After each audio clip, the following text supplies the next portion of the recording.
Olá, pessoal! Tudo bem? Prontos para mais um estudo? Sejam os conjuntos A, segue o conjunto A, B e C. Com relação aos conjuntos acima, assinale o que for correto. E aí segue uma série de afirmações que vamos verificar se estão ou não corretas. Muito bem, vamos começar então com o conjunto A. O conjunto A, ele estabelece que nós temos, vamos recordar ali, x pertence ao conjunto dos números reais, então isso é destacado aqui no início, tal que este x obedeça a esta equação quadrática. Então, nós temos o A, repetindo, que é um número x pertencente ao conjunto dos reais, tal que menos x ao quadrado, mais o 8x, menos o 12, sejam iguais a zero. Para poder tentar dar um encaminhamento para este conjunto, para nós sabermos quem são as eventuais soluções, nós faremos o seguinte. Primeiro vamos recordar aqui como uma equação quadrática ou uma equação do segundo grau pode ser configurada. Ax ao quadrado mais b vezes x mais o c igual a zero podem representar essa equação. Nesse contexto vamos destacar o a, que é o coeficiente, o número que acompanha x ao quadrado. Como nós temos aqui menos x ao quadrado, isso indica que nós temos então menos 1. O b é quem acompanha, ou seja, o coeficiente de x, ou seja, o número 8. E o c é dado pelo termo independente, ou seja, o 12 é negativo. Nós podemos, para dar uma solução para esta equação, nos servir da fórmula resolutiva para equações dessa natureza, também conhecida por algumas pessoas como fórmula de Bhaskara, em que nós vamos ter um x que é igual a menos b, mais ou menos raiz quadrada de b ao quadrado, e menos 4 vezes o a e vezes o c. Toda a expressão dividida por 2, que multiplica o a. E agora substituiremos os coeficientes já destacados, dentre os quais menos b menos o número 8. Mais ou menos raiz quadrada de b ao quadrado, ou seja, o mesmo número 8 ao quadrado.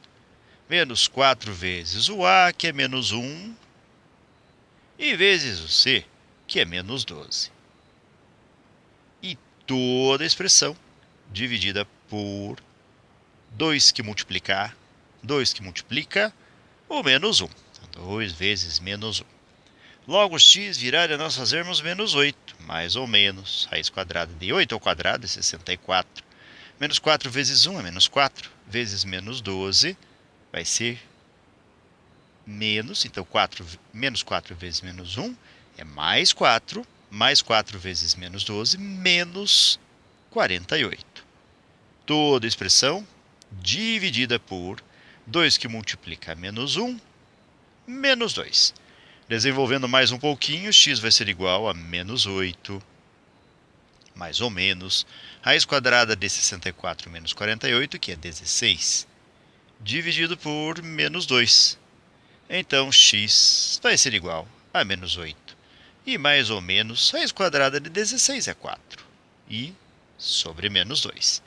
Agora nós vamos separar esta equação em duas partes.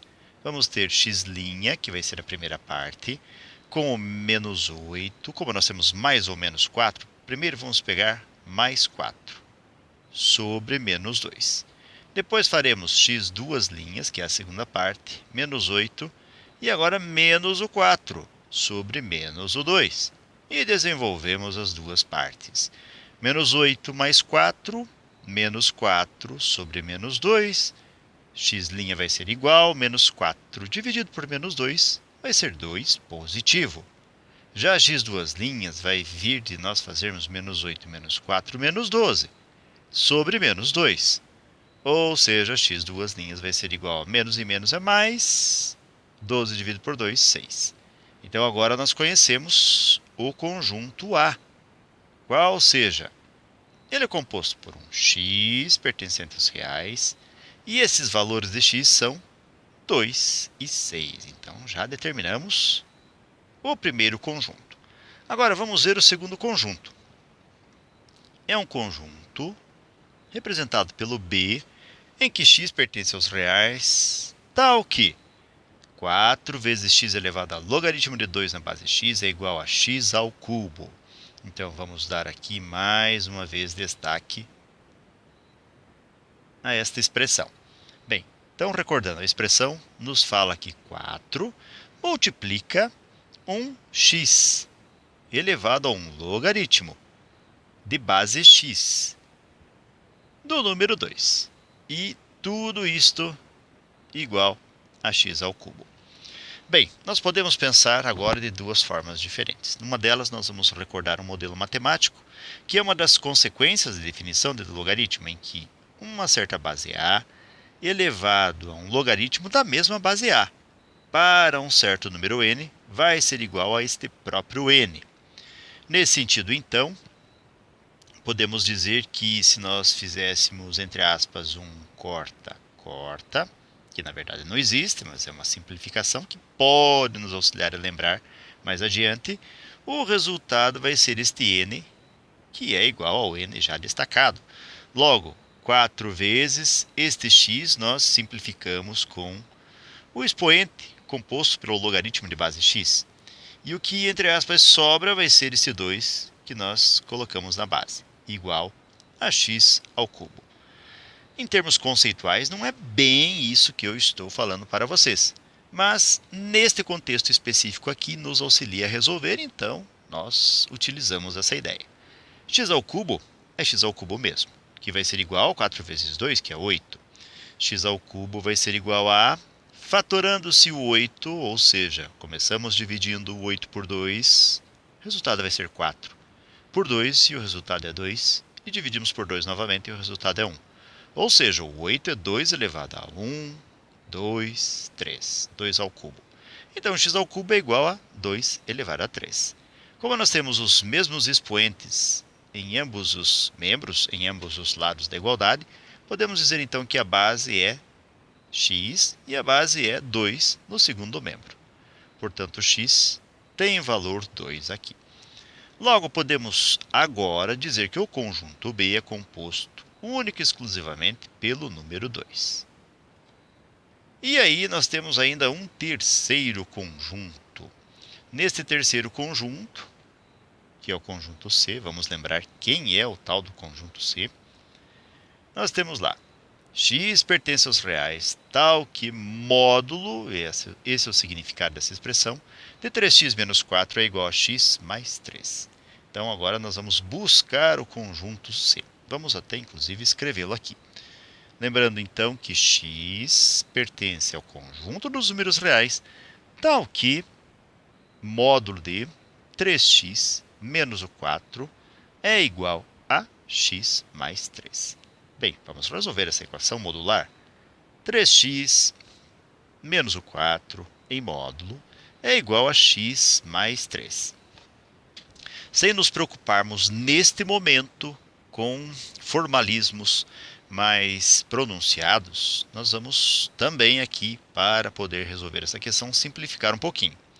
Quando resolvemos uma equação modular como esta, que é até certo ponto simples, embora não pareça, mas ela é, nós podemos proceder da seguinte forma.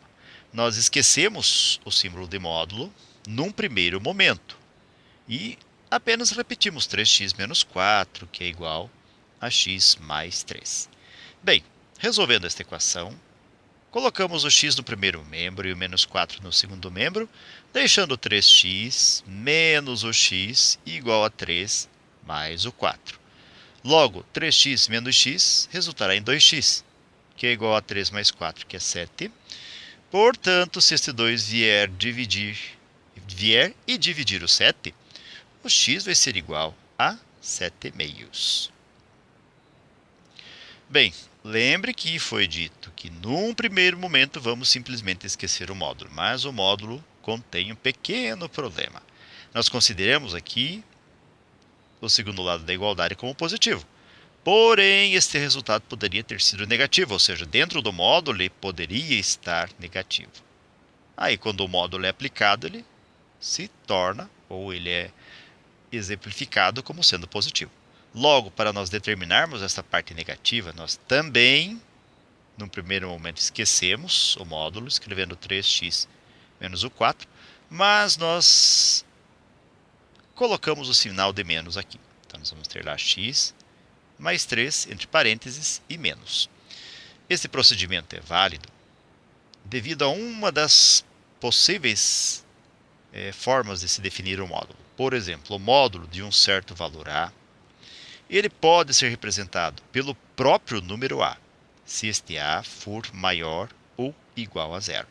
Mas ele vai ser menos o a se este a for negativo, menor que zero. Então, daí nós colocarmos o sinal de menos aqui.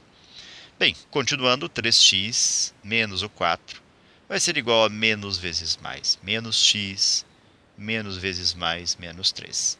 Este x negativo vamos reescrever no primeiro membro, então 3x mais o x vai ser igual a menos 3, com o menos 4 reescrito no segundo membro positivo, mais o 4.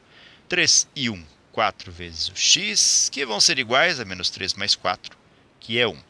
E este 4 nós vamos colocar dividindo o número 1, portanto, x aqui vai ser igual a 1 quarto, ou 1 sobre 4, se você preferir. E agora vamos dizer que o conjunto C, além de ser esta forma expressa há pouco, é também 7 meios e 1 quarto. Veja que nós não colocamos em ordem aqui crescente, apenas destacamos aqui o resultado. E agora nós conhecemos os três conjuntos, tanto o conjunto A, como o conjunto B e o conjunto C por último. Vamos voltar para a questão e destacar estes três conjuntos que determinamos. Temos, então, o conjunto A, composto por 2 e 6. Temos o conjunto B, composto só pelo número 2. E temos o conjunto C, composto por 1 quarto, agora sim colocando numa ordem, e 7 meios. Vamos avaliar as alternativas aqui que nos foram propostas para o somatório final mais adiante um pouquinho. Veja a primeira questão. Nós temos A unido, ou unindo-se com o C, e depois a interseção com o conjunto B. E está sendo dito que isto é igual a B unido com o C e interseção com o conjunto A. Vamos fazer em pedacinhos aqui. Primeiro, A unido com o C. A unido com o C, nós já sabemos que virá de nós unirmos todos os elementos do conjunto A, ou seja, 2 e 6, com todos os elementos do conjunto C, ou seja, 1 quarto e 7 meios. Pronto. Essa é a união do conjunto A com o conjunto C. Veja que nós temos já em seguida o conjunto B. O conjunto B é dado por o número 2. Agora veja, nós temos no cerne deste primeiro membro a interseção entre esses dois conjuntos destacados, tanto a união dos dois primeiros como o segundo conjunto.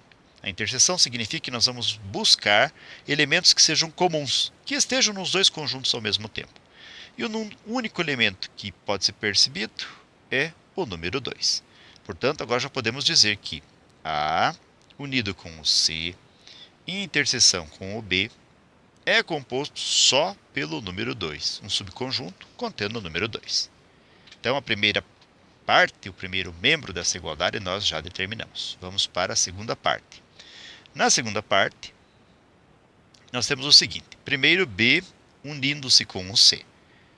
Já sabemos que o conjunto B é composto pelo número 2. Unido quer dizer que nós vamos colocar todos os elementos do outro conjunto também, ou seja, o 1 quarto e os 7 meios. E aí nós temos a interseção no segundo membro com o conjunto A. Vamos destacar aqui o conjunto A, que é composto pelos números 2 e 6.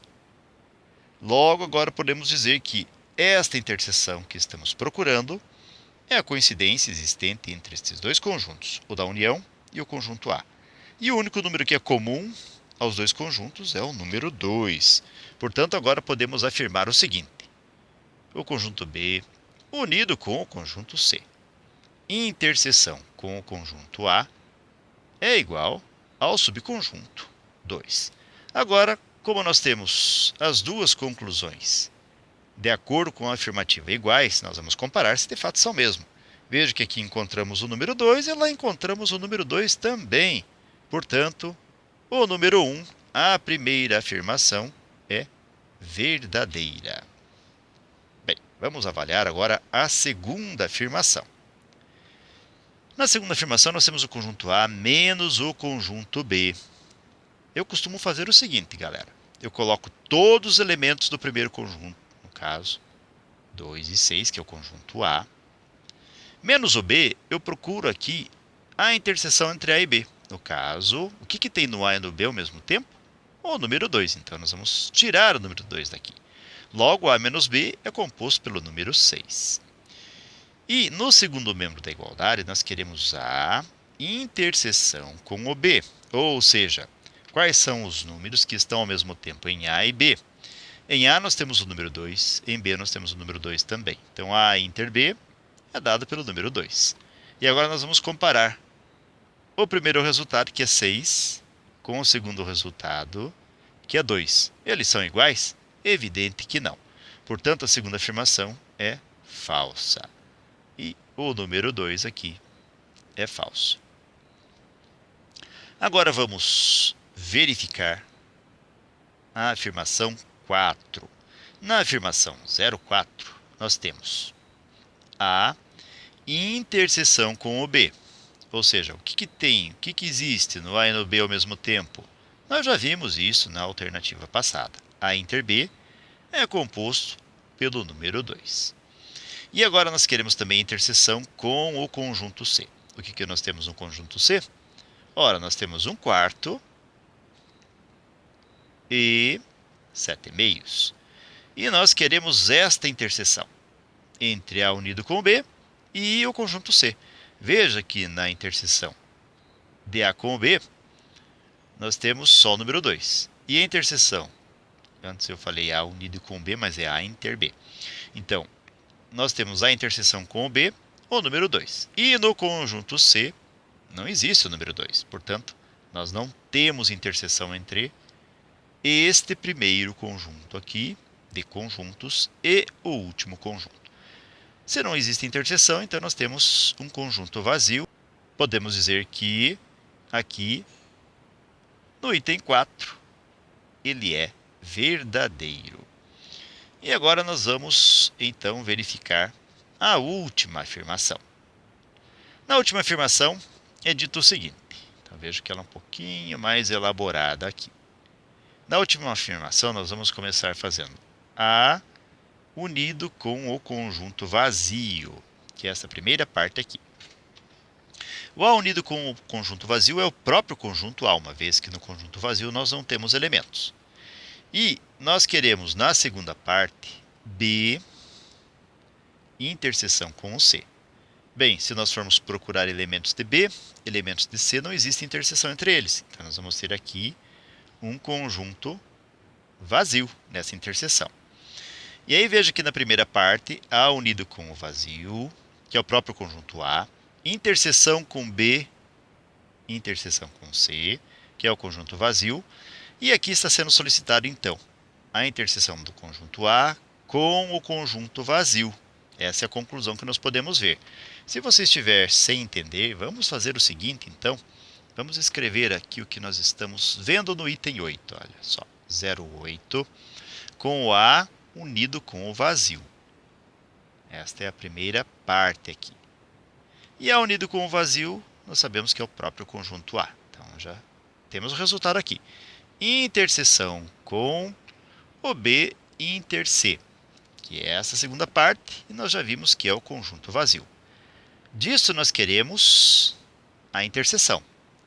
E depois de fazermos tudo isso, nós queremos unir com o conjunto C. Então, o resultado disto vai ser unido com o conjunto C. Veja que a interseção de A com o conjunto vazio, bem, no A nós temos o conjunto vazio, internamente é ele. E o próprio conjunto vazio está aqui E um conjunto vazio é aquele que não contém elementos. Então, a interseção de A com o vazio é o próprio conjunto vazio, que vamos unir com o conjunto C. E o conjunto vazio unido com o conjunto C é o próprio conjunto C, que está sendo dito aqui na alternativa. Portanto, o item 8 é verdadeiro. Então, nós temos aqui o 08 como sendo verdadeiro. E se formos procurar o somatório agora, sabemos que 1 é verdadeiro, mais o 4, que também é verdadeiro, e mais o 8, que também é verdadeiro. 8 e 4, 12, mais 1, 13. E esse é o somatório das alternativas verdadeiras. Certo, pessoal? Muito bem, então.